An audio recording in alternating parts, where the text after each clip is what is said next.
Ιησούς Χριστός, όπως παρουσιάζεται στο βιβλίο της Ουράντια.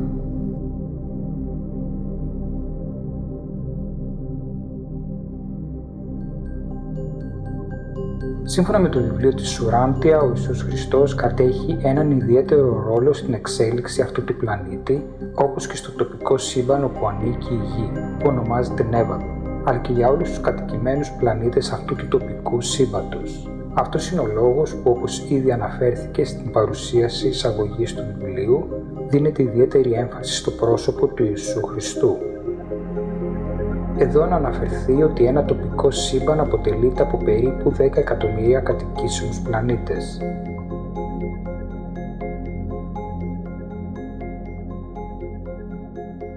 Σε μια άλλη παρουσίαση γίνεται ανάλυση της οργάνωσης του σύμπαντος, όπως παρουσιάζεται στο βιβλίο της Ουράντια.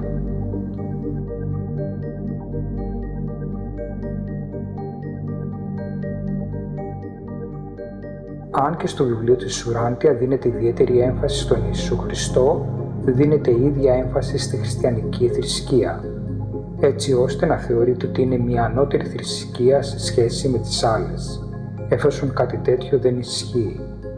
Ο στόχος του Ιησού Χριστού και ο σκοπός της ενσάρκωσης και αποστολής του εδώ στην Γη δεν ήταν να δημιουργήσει μια ακόμη ξεχωριστή θρησκεία, αλλά να προσφέρει μια πνευματική διδασκαλία και να αποκαλύψει μια σημαντική πραγματικότητα που απευθυνόταν σε όλους τους ανθρώπους. Παρόμοιος ήταν και ο στόχος και των περισσότερων από τους άλλους πνευματικούς δασκάλους, όπως ο Βούδας, Μουάμεθ, Μπαχαουλά, Αβραάμ, Ζωροάστρης και άλλοι.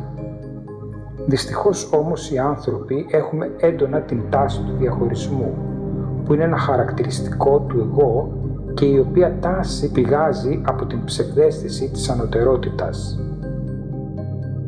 Ο Ιησούς Χριστός, όπως αναφέρεται στο βιβλίο της Ουράντια, είναι ένας δημιουργός Υιός και ο κυρίαρχος αυτού του τοπικού σύμπαντος, και η παρουσία του στην Γη πριν περίπου 2.000 χρόνια ήταν μέρος μιας συγκεκριμένης διαδικασίας που στόχος της είναι η αναγκαία πνευματική εξέλιξη του ανθρώπινου είδους πάνω στον πλανήτη Γη. Μέρος αυτής της διαδικασίας ήταν η ενσάρκωση του Ιησού Χριστού στην Γη ή αλλιώς προσφορά, και όπως αναφέρεται αυτή ήταν η 7η και τελευταία σε μια σειρά αντίστοιχων προσφορών ενσαρκώσεων σε άλλους πλανήτες, ώστε ο Ιησούς Χριστός να αποκτήσει τον πλήρη έλεγχο του τοπικού σύμπαντος του οποίου είναι ο Δημιουργός.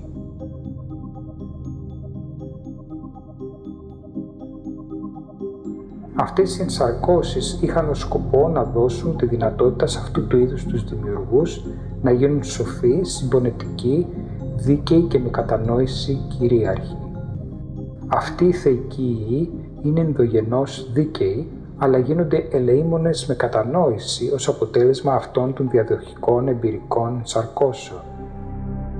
Είναι από τη φύση τους ελεήμονες, αλλά αυτές οι εμπειρίες τους κάνουν ελεήμονες με νέους και επιπρόσθετους τρόπους.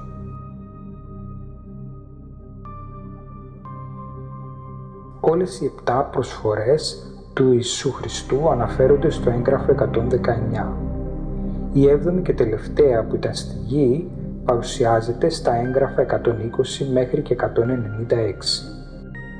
και στα οποία περιγράφεται με εντυπωσιακή λεπτομέρεια η ζωή και η διδασκαλία του Ιησού Χριστού πάνω στη Γη.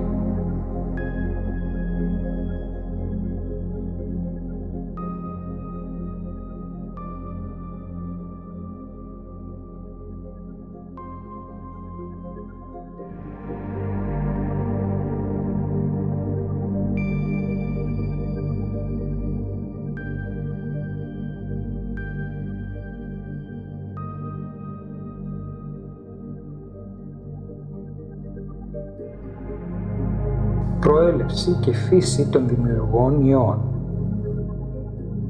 Ο Ιησούς Χριστός είναι ένας δημιουργός Υιός και σύμφωνα με το βιβλίο της Ουράντια σε ολόκληρο το σύμπαν υπάρχουν πάνω από 700.000 δημιουργοί Υιοί.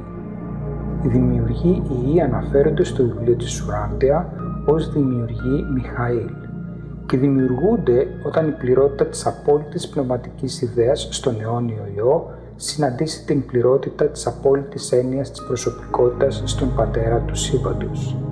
Όταν μια τέτοια δημιουργική ένωση επιτευχθεί τελικά και απόλυτα, όταν μια τέτοια απόλυτη πνευματική ταύτιση και άπειρη προσωπική ενοποίηση πραγματοποιηθεί, τότε, ακριβώς εκείνη τη στιγμή, χωρίς την απώλεια οποιοδήποτε προσωπικού χαρακτηριστικού ή προνομίου από καμία από τις άπειρες θεότητες, αναδύεται σε πλήρη ύπαρξη ένας νέος και πρωτότυπος δημιουργός Υιός, ο μονογενής Υιός του τέλειου ιδεώδους και της ισχυρής ιδέας, της οποίας η ένωση παράγει αυτή τη νέα δημιουργική προσωπικότητα που χαρακτηρίζεται από δύναμη και τελειότητα.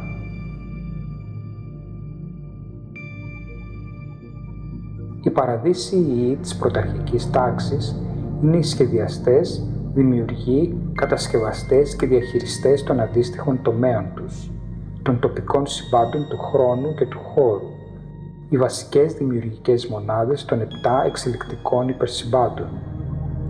Ένας δημιουργός Υιός επιτρέπεται να επιλέξει τον χώρο για τη μελλοντική κοσμική του δραστηριότητα, αλλά πριν μπορέσει να ξεκινήσει ακόμη και την φυσική οργάνωση του σύμπαντός του, πρέπει να περάσει μια μακρά περίοδο παρατήρησης αφιερωμένη στη μελέτη των προσπαθειών των μεγαλύτερων αδελφών του σε διάφορες δημιουργίες που βρίσκονται στο υπερσύμπαν της προγραμματισμένης δράσης του.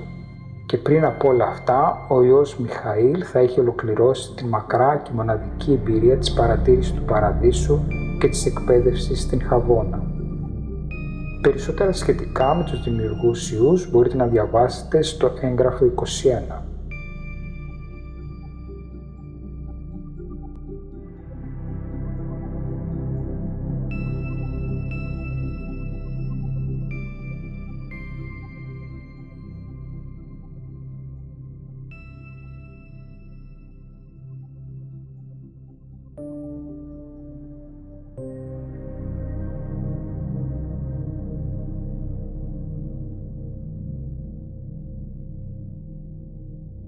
Γιατί ο Ιησούς Χριστός επέλεξε την Γη.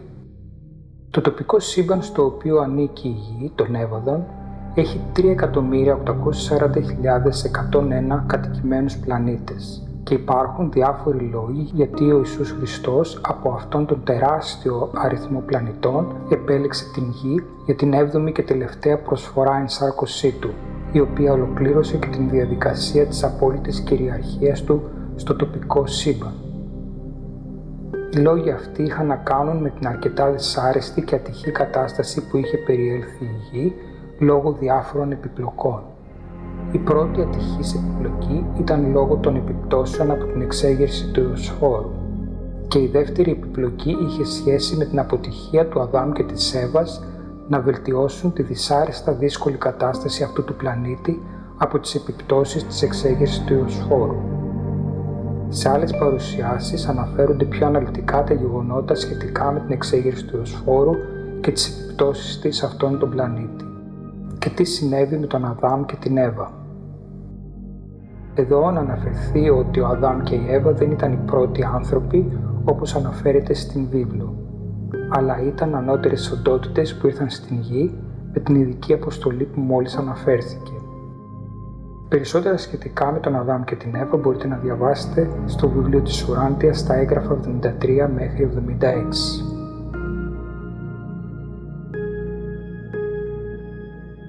Μπορεί η λέξη κυριαρχία να μας ακούγεται παράξενη σε σχέση με μια πνευματική οντότητα όπως ο Ιησούς Χριστός, αλλά αυτό συμβαίνει διότι έχουμε συνηθίσει να ταυτίζουμε την έννοια της κυριαρχίας με παράλογους και κατεπιστικούς εξουσιαστές. Στο πνευματικό επίπεδο όμως και όσον αφορά πιο ανεπτυγμένα όντα, η έννοια της κυριαρχίας είναι πολύ διαφορετική και δεν έχει καμία σχέση με εξουσία ή καταποίηση. Ακριβώς το αντίθετο έχει σχέση με φροντίδα και αγάπη, όπως ακριβώς η σχέση γονέα-παιδιού.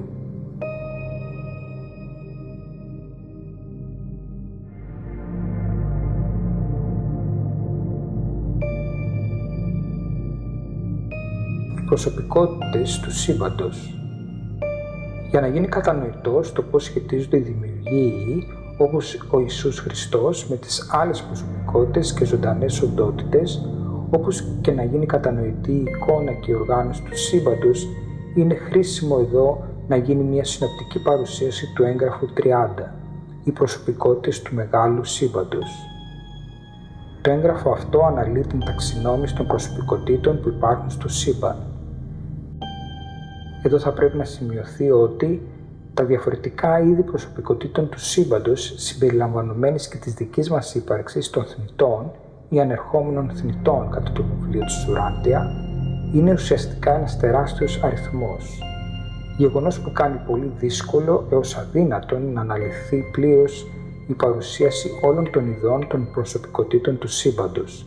Χαρακτηριστικά, στο βιβλίο της Ουράντια αναφέρονται τα εξής. Τα κείμενα αυτά ούτε καν έχουν αρχίσει και δεν μπορούν να εξαντλήσουν το θέμα των ζώντων πλασμάτων, των δημιουργών, των προκυπτουσών και όλων των με διαφορετική μορφή επιπλέον υπάρξεων που ζουν και λατρεύουν το Θείο και υπηρετούν τους πυκνούς κόσμους των συμπάντων του χρόνου, αλλά και στο κεντρικό σύμπαν της αιωνιότητας. Εσείς οι θνητοί είστε πρόσωπα, επομένως μπορούμε να σας περιγράψουμε προσωποποιημένες υπάρξεις. Πώς όμως μπορεί να σας εξηγήσει κάποιος μία ενδιαμεσοποιημένη ύπαρξη? Οι ομάδες αυτές των ελεύθερης βούλησης πλασμάτων χωρίζονται σε πολυάριθμες τάξεις και ελάσσονες υποκατηγορίες. Η παρουσίαση ωστόσο της ταξινόμησης αυτής των προσωπικότητων του μεγάλου σύμπαντος προβάλλει κυρίως τις τάξεις αυτές των ελόγων υπάρξεων, οι οποίες έχουν ήδη αποκαλυφθεί στα κείμενά μας αυτά, την πλειονότητα των οποίων θα συναντήσουν οι θνητοί του χρόνου κατά την ανελικτική τους πορεία, καθώς θα προχωρούν προς τον παράδεισο. Στις απαριθμίσεις που ακολουθούν δεν γίνεται μνήα για τις άπειρες τάξεις των συμπαντικών υπάρξεων, οι οποίες δραστηριοποιούνται μακράν του σχεδίου της ανέλυξης των θνητών. Παρακάτω δίνεται η λίστα των προσωπικότητων του σύμπαντος όπως αναφέρονται στο βιβλίο της Ουράντια.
Για περισσότερες πληροφορίες για τους δημιουργούς ιούς μπορείτε να διαβάσετε το έγγραφο 21.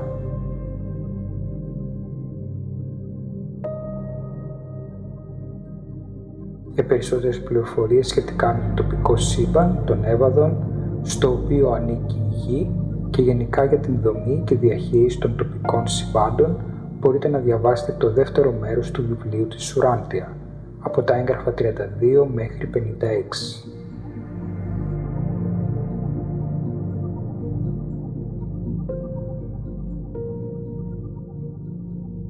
Για περισσότερες πληροφορίες σχετικά με την ζωή και την διδασκαλία του Ιησού Χριστού στην Γη, μπορείτε να διαβάσετε το τέταρτο μέρος του βιβλίου της Ουράντια, από τα έγγραφα 120 μέχρι 196.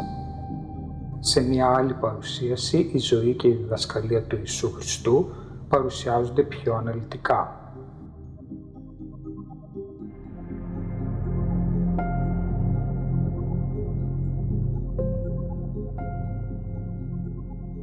Εδώ ολοκληρώνεται μια συνοπτική παρουσίαση σχετικά με τον Ιησού Χριστό, όπως παρουσιάζεται στο βιβλίο της Ουράντια.